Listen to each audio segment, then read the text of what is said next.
you want to use, you're kind of okay using.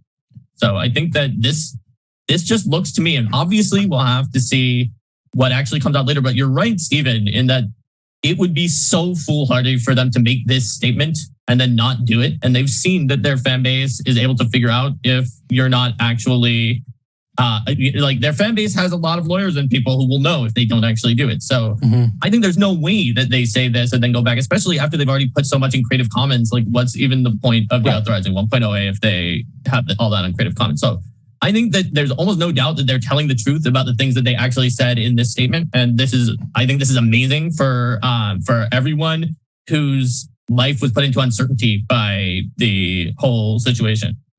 Yeah, sorry if I'm still a little speechless here, because I've gone through a lot of things in my mind, and this is not one of them I expected. Yeah, I know everything that I saw from everyone, right, were things that were tempering expectations. Like there was an editorial by Linda Codega that was like, look, everyone, it's clear that to go forward, they need to deauthorize 1.0A. So what are you going to be willing to fight? What would you be willing to drop?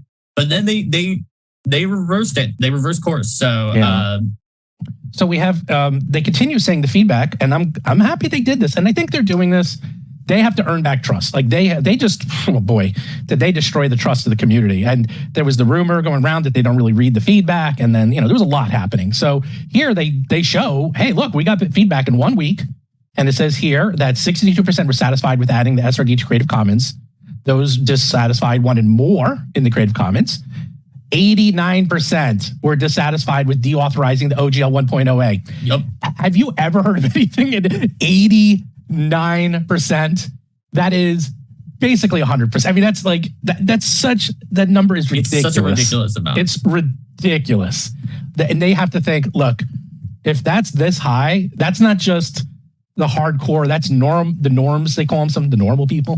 This story has broken through, it has hit mainstream, and we have to do something about it. I can say that if this was like 50 or 60%, maybe they don't do anything about it, but 89, they can't ignore it. It's impossible. And then 88 says they do not want to publish content under OGL 1.2. Again, something they can't ignore. If 88% of the people, which is more or less everyone, says we're not going to publish under it, they can't ignore that. They really just can't. It's way too high. 90% said they'd have to change their business to do it.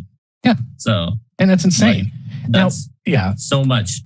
Yeah, I mean, I haven't seen Twitter explode like this in a long time. Like, I just saw it. I'm like watching my feeds, and they're flying by. People are like, "Oh my God, we won! We won!" Now, we didn't win yet. But this is a good day. This is good, and it shows Hasbro and it shows WotC once and for